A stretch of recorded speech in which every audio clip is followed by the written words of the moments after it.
नमामि दर्शकों, स्वागत है एक बार आप सबका फिर से अपने YouTube channel society and self अनुसरमा में। अभी करंट में बात करें तो उत्तर प्रदेश में सरकारी स्कूल की चर्चा का विषय बने हुए हैं। अब सरकारी स्कूल पे बात करते टाइम, इस पे चर्चा करने से पहले मेरे को एक चीज समझ में नहीं आती कि हम खुद को कोसें या सरकार को कोसें। क्योंकि सरकार तो वही चाहती है सरकारी स्कूलों को बंद करना, क्योंकि उनकी हेडक कम होगी, उनका खर्चा कम होगा। और हम लोगों को समझना पड़ेगा कि हमारी भी इस चीज में गलती है कि आखिरकार सरकारी स्कूल बंद करने के लिए सरकार ने क्यों बोला और ऐसी सिचुएशन क्यों आई। तो वीडियो शुरू करते पहले सरकार से एक एग्जांपल लेते हैं। पहले एग्जांपल लेते हैं, मैं डेली कंपनी जाता हूँ और मैं अगर डेली कंपनी में लेट पहुंच रहा हूँ तो इसका सॉल्यूशन ये थोड़ी होगा कि मैं कंपनी जाना बंद कर दूंगा, कंपनी छोड़ दूंगा, घर चला जाऊंगा। इसका सॉल्यूशन ये होगा ना, मैं किस वजह से लेट हो रहा हूँ कंपनी जाने के लिए और उस चीज में इंप्रूव करके मैं कंपनी टाइम से पहुंचूंगा। अब ऐसे ही सरकार को काम करना चाहिए। सरकारी स्कूलों में बच्चे नहीं आ रहे तो उस पर एनालिसिस करना पड़ेगा, सोचना पड़ेगा आखिरकार बच्चे सरकारी स्कूलों में क्यों नहीं आ रहे, प्राइवेट की तरफ क्यों आकर्षित हो रहे हैं। मैं अपना ओपिनियन दूं, गांव के 90 से 95%, गांव के बारे में बोल रहा हूँ, 90 से 95% बच्चों की जो शुरुआत होती है शिक्षा की, वो सरकारी स्कूलों से होती है। काफी लोग मेरी इस बात से सहमत भी होंगे। सबसे पहले बच्चा सरकारी स्कूलों में जाता है और सरकारी स्कूल में 1 साल 2 साल मैक्सिमम काटता है, जब पढ़ता है जो भी होता है। उसके बाद फैमिली वाले लोग उनको सीधा उनके पेरेंट्स प्राइवेट स्कूल में एडमिशन कराते हैं। इसका बहुत बड़ा रीजन है कि सरकारी स्कूलों में बच्चों को पढ़ाई का वो स्तर नहीं मिल पाता कि अगर सरकारी स्कूल में पढ़ेंगे तो आगे चल के वो प्राइवेट स्कूलों वाले बच्चों से या बड़े बड़े स्कूलों में जो प्राइवेट स्कूल बने हुए हैं वहां पे जो बच्चे पढ़ रहे हैं उनके साथ कंपीट कर पाएंगे या नहीं। वो कंपटीशन इतना हाई है तो पेरेंट्स उन बच्चों को निकाल के प्राइवेट स्कूल में डाल दें। अब सरकार को ये सोचना पड़ेगा कि सरकारी स्कूलों में शिक्षा का स्तर इतना डाउन क्यों है। या तो हो सकता है आपने खुद ही बोला कि कहीं पे टीचर्स कम है, कहीं पे बच्चे कम है। अब हो सकता है जहां बच्चे कम है वहां टीचर्स भी कम हो, भाई टीचर्स नहीं है तो इसलिए बच्चे नहीं आ रहे हो वहां पे। आपने ये एनालिसिस किया और टीचर कम क्यों है। भाई टीचर आप पहले तो आप अपना जो पॉइंट है, प्रॉब्लम है, उसको क्लोज करिए, टीचर तो अवेलेबल कराइए। उसके बाद बच्चे आ रहे हैं कि नहीं आ रहे, शिक्षा के स्तर पे काम करिए। और आपके पास टीचर्स को इवोल्यूशन करने का क्या प्रोसेस है। मैंने डिप्लोमा करा है, 8 साल हो गए। मैंने डिप्लोमा की किताबों को पढ़ना बंद कर दिया पिछले 3 4 साल से। थोड़ा पढ़ता रहा भी बंद कर दिया 3 4 साल से। या अभी बीटेक कर रहा हूँ। बीटेक करने के बाद मैं किताबों को पढ़ूंगा ही नहीं आगे चल के, तो मैं किसी को क्या नॉलेज शेयर कर पाऊंगा। मैं अभी भी नॉलेज, अभी बीटेक करूं उसके बाद किसी को कोई टीचिंग ही नहीं कराऊं या नॉलेज ही नहीं दूं, उसके बाद आप सोचेंगे कि 4 5 साल बाद मेरे को उतनी ही नॉलेज हो जैसे मैंने 4 साल पहले थे जब मैंने एग्जाम दिए थे। ऐसा तो पॉसिबल नहीं है। तो स्टडी के केस में या टीचिंग के केस में आपको इवोल्यूशन स्कीम लानी पड़ेगी। अब टीचरों का इवोल्यूशन करिए 2 साल में। अब ऑब्जेक्टिव टाइप क्वेश्चंस रखिए, जो मेरा मानना है, मैं अपना ओपिनियन रख रहा हूँ। और एक टीचर को आपने 1 या 2 सब्जेक्ट नहीं माना, माना एक सब्जेक्ट दिया, 2 सब्जेक्ट है उसके पास, और एक ही सब्जेक्ट के लिए एक टीचर रखेंगे तो सबसे बेटर ऑप्शन रहेगा हमारे पास। एक टीचर के पास एक सब्जेक्ट है, पहली क्लास से लेकर 5वीं क्लास तक पढ़ा रहा है, उस सब्जेक्ट से रिलेटेड आप ऑब्जेक्टिव टाइप क्वेश्चन बनाइए, 100 200 300 जो भी क्वेश्चन बनाएंगे, टाइम दीजिए टीचर को। और ऑनलाइन एग्जाम रखिए या ऑफलाइन एग्जाम रखिए कहीं पे भी। और इसमें पासिंग मार्क 33% मत रखिए, क्योंकि 33% पासिंग मार्क का मतलब है कि बच्चा सिर्फ, जो टीचर है आपका, वो सिर्फ खुद को पास करने के केपेबल है, न कि टीच कराने के। क्योंकि जैसे स्किल लेवल होते हैं, स्किल लेवल जब बी एबल टू टीच जब होता है तो बंदा स्किल लेवल 4 को क्रॉस कर जाना चाहिए, 5th को बी एबल टू टीच। तो आपको अगर 90% से ऊपर कोई ला रहा है, टीचर क्वालिफाई कर रहा है उसको, देन वो कंटिन्यू करेगा। जो नहीं ला पा रहा है उसको 1 साल के लिए डिसमिस करिए और उसको बोलिए तैयारी करके आएगा, अगली साल दोबारा से एग्जाम देगा। और उसको क्वालिफाई करता तो फिर से उसको बुलाया जाएगा टीचर के तौर पे, नहीं करता तो फिर से उसको 1 साल दिया जाएगा तैयारी करने के लिए। अब ये स्कीम रखिए, इससे क्या होगा कि टीचर पहले उन सब्जेक्ट को पढ़ने की कोशिश करेगा, क्योंकि उसको 1 साल या 2 साल बाद वो टेस्ट क्वालिफाई करना है। और जब वो खुद पढ़ेगा ना, तो खुद उतने लेवल का पढ़ना पड़ेगा कि उसको 90% से ऊपर वो टेस्ट क्वालिफाई करना है। तो जब वो इतना पढ़ लेगा ना, तो बच्चों को पढ़ाने में उसको मजा आएगा और उसको कभी बोरियत फील नहीं होगी, बोरिंग फील नहीं होगा यार इनको मैं कैसे पढ़ाऊंगा। और बच्चों को भी मजा आएगा जब उसको नॉलेज होगी, टीचर को जब 100% 90% से ऊपर उसको नॉलेज है सब्जेक्ट से रिलेटेड जितना उसको पढ़ाना है, तो बच्चों को भी अच्छा फील आएगा।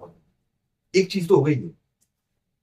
और दूसरी चीज ये हुई कि सरकार अगर टीचर्स को 3 या 4 सब्जेक्ट एक टीचर को दे रही है, या एक स्कूल में 2 टीचर या 3 टीचर है और 6 7 सब्जेक्ट है, 8 सब्जेक्ट है, तो सीधा समझने की चाहिए, एक सब्जेक्ट को एक टीचर को 3 सब्जेक्ट पढ़ाने पड़ेंगे, और 2 या 3 सब्जेक्ट जब पढ़ाने पड़ेंगे ना, तो टीचर को फील आएगा 2-3 सब्जेक्ट पढ़ाने में, और ना बच्चों को आएगा, क्योंकि एक टीचर कभी हिंदी पढ़ा के जा रहा है, कभी इंग्लिश पढ़ा के जा रहा है, कभी संस्कृत पढ़ा के जा रहा है, कभी मैथ्स पढ़ा के जा रहा है, वही टीचर पढ़ा रहा है। तो ना तो टीचर को मजा आएगा, क्योंकि टीचर उस लेवल का स्किल भी नहीं हो पाए स्किल्ड भी नहीं हो पाएगा कि वो उसको इंटरेस्ट लेके या पूरा डीपली जाके अंडर मतलब स्टडी करके उनको पढ़ा पाए। और दूसरा, बच्चे जब बार बार एक ही टीचर को एक चीज पढ़ाते पढ़ाते देखेंगे तो वो भी बोर होंगे, उनको भी फील नहीं आएगा। तो आपको इस चीज पे भी काम करना पड़ेगा। और ये तीसरी और सबसे इंपॉर्टेंट चीज, इस स्तर को, शिक्षा के स्तर को सरकारी स्कूलों में सुधारने के लिए आपको जो सरकारी पदों पे आसीन लोग हैं, जो सरकारी कर्मचारी हैं, और या जो संवैधानिक पदों पे आसीन लोग हैं, गांव के प्रधान हो जाते हैं और प्रधान के सहायक हो जाते हैं और बहुत सारे लोग हो जाते हैं, तो सरकारी पदों से जिनका कोई भी रिलेशन है या संवैधानिक पदों से जिनका कोई भी रिलेशन है, उनके बच्चों को आपको 100% ये इंश्योर करना पड़ेगा उनके बच्चे उसी सरकारी स्कूल में पढ़ेंगे जिस गांव के वो हैं। और उनके बच्चे ट्यूशन के लेने के लिए नहीं अलाउ करोगे आप, उनको सरकारी स्कूलों में ही पढ़ना पड़ेगा और उसी स्टडी से आगे बढ़ना पड़ेगा। इससे सबसे बड़ा बेनिफिट होगा हमारे समाज को, क्योंकि वो लोग जाके फोकस करेंगे, टीचरों से बात करेंगे, क्योंकि उनको भी अपने बच्चों के भविष्य की चिंता होगी, और वो भी चाहेंगे कि उनका बच्चा फ्यूचर में चल के इतना कैपेबल बने कि जो बाहर शहरों में बच्चे पढ़ रहे हैं, उनके स्कूलों के बच्चे हैं, उनसे जाके टक्कर ले पाए या उनके काबिल हो पाए या उनको कंपटीशन में आसपास उनके जा पाए या उनको पीछे कर पाए। इतना सोचना पड़ेगा। ये हो गया सरकार की चीज। अभी बात करते हो खुद की, हमने कहाँ पे गलती करी, हमने सरकार को कहाँ पे मारा। क्योंकि सरकार कोई भी हो, कोई भी पार्टी हो, कोई भी सरकार हो, सबको अपनी राजनीति से मतलब है। कोई नहीं, दुनिया की कोई भी राजनीतिक पार्टी नहीं चाहती कि उसके राज्य का या उसके देश का हर एक बच्चा पढ़े और समझदार बने, क्योंकि बच्चा पढ़ेगा तो प्रश्न करेगा सरकार से, और उस लेवल के प्रश्न करेगा सरकार से, इस सरकार को मजबूरन उन चीजों का जवाब देना ही पड़ेगा और उन कामों को करना ही पड़ेगा। नहीं करेंगी सरकार तो आगे चल के वो वापस से नहीं आ पाएंगे अगर बच्चे पढ़ेंगे। सरकार का हो गया, खुद का बात करते हैं सबसे पहले। आखिरकार इस तरह का डाउन क्यों हुआ? जो भी इंसान पढ़ाई के प्रति थोड़ा भी जागरूक होता है या जिसके पास थोड़ा भी पैसा होता है, वो इंसान कभी भी अपने बच्चों को सरकारी स्कूलों में नहीं भेजता। इसका रीजन हम पहले ही बात कर चुके हैं, क्योंकि उस लेवल की स्टडी नहीं होती। अब इस चीज में हम भी जिम्मेदार हैं, मैं खुद भी जिम्मेदार हूँ, पढ़े लिखे जो भी जिम्मेदार हैं, जो अच्छे पैसे वाले लोग हैं वो भी जिम्मेदार हैं, गांव के हर एक व्यक्ति जिम्मेदार है जो पढ़ाई के प्रति इंटरेस्ट लेता है, पढ़ाई के प्रति जागरूक होता है, शिक्षा के प्रति। क्योंकि अगर हम लोग पढ़े लिखे लोग अगर अपने बच्चों को सरकारी स्कूलों में नहीं भेजेंगे तो प्रश्न कौन करेगा उन टीचरों से? क्योंकि सरकारी स्कूलों में उनके बच्चे जा रहे हैं आज की डेट में जिनको पढ़ाई से कोई मतलब है नहीं, वो जो पढ़ाई के प्रति जागरूक नहीं है और शिक्षित नहीं है और शिक्षा को ज्यादा महत्व भी नहीं दे रहे। बच्चों को बोला ठीक है भाई एडमिशन ले ला, आदमी 10वीं कर लेगा, ठीक है, आर्मी दौड़ मारी हो जाएगा, ठीक है, नहीं तेरे को मजदूरी करनी है, तेरे को खेती करनी है, भाई तेरा चल जाएगा सब। बच्चा नहीं सोचता ठीक है पापा ने बोल रखा है टाइम पास करने के लिए सरकारी स्कूल जाना, वो डेली जा रहा है, एडमिशन ले रखा है, अपना जाता है, टाइम पास करता है, मिड डे मील खाता है, शाम को वापस आ जाता है। पापा ने बोला बेटा शाम को आज खेत में पानी लगा, ठीक है पापा छुट्टी ले लेता हूँ, गया ही नहीं स्कूल में, ना टीचर ने पूछा, ना किसी ने पूछा, ना पेरेंट्स को कोई मतलब, ना किसी को कोई मतलब। ऐसे बच्चे सरकारी स्कूलों में जाते हैं। अब ऐसे बच्चे सरकारी स्कूलों में जाएंगे, उनके पेरेंट्स को उनसे कोई मतलब ही नहीं है शिक्षा से रिलेटेड, वो जागरूक ही नहीं है उससे रिलेटेड, वो टीचरों से जाके क्या प्रश्न करेंगे कि आपने बच्चे को ये पढ़ाया, मेरा बच्चा इस चीज के केपेबल नहीं हो रहा, मेरा बच्चा पॉलिटेक्निक डिप्लोमा का टेस्ट क्वालिफाई नहीं कर पा रहा सरकारी स्कूल का, मेरा बच्चा ये नहीं कर पा रहा, मेरा बच्चा वो नहीं कर पा रहा। कुछ क्वेश्चन करेंगे? बिल्कुल भी नहीं करेंगे, क्योंकि मतलब ही नहीं है शिक्षा से।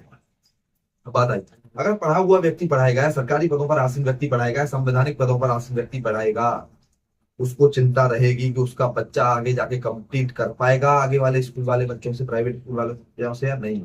और जब उसकी मजबूरी होगी ना सरकारी पदों वाले बच्चों की सरकारी स्कूल में पढ़ाना, वो जाएंगे, बात करेंगे टीचरों से, क्योंकि वो बच्चों से भी फीडबैक लेंगे, टीचरों से बात करेंगे, और फिर जाके निकल के आएगी असली कहानी की आखिरकार पढ़ाई क्यों नहीं हो पा रही है स्कूलों में।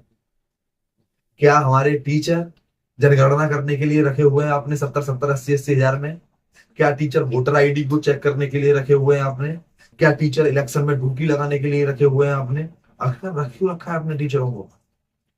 पढ़ाई के लिए रख रखा है, आपको फालतू कामों के लिए रख रखा है? उनके पास भी बहाने हो जाते हैं, यार ये कर रहे थे, 2 महीने इसमें निकल गए, 3 महीने इसमें निकल गए, कोई टेंशन ही नहीं लेता इस चीज को।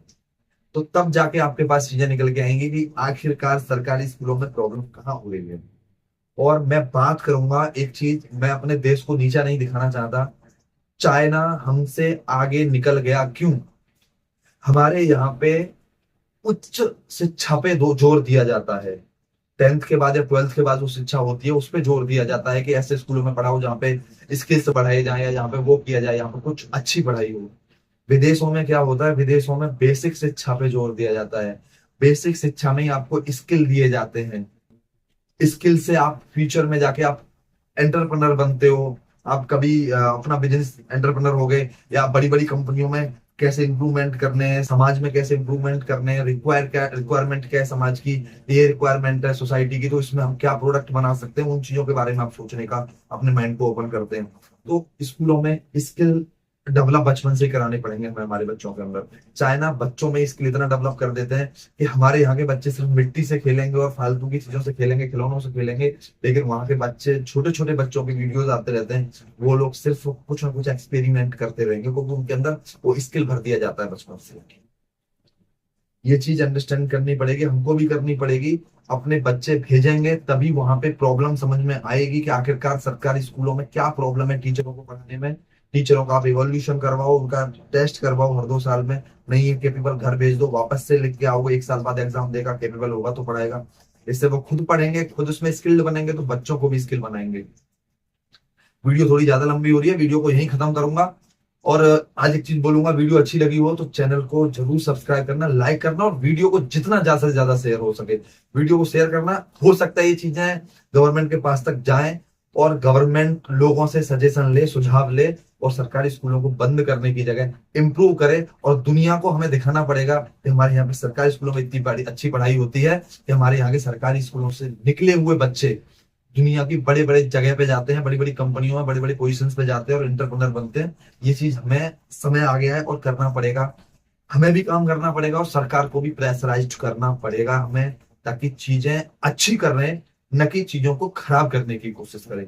वीडियो अच्छी लगी हो तो शेयर जरूर कर देना। आपका एक शेयर मेरे को मोटिवेशन देगा, ताकि आपके लिए अपने विचार आगे ऐसे ही रखता रहूं। बहुत बहुत धन्यवाद।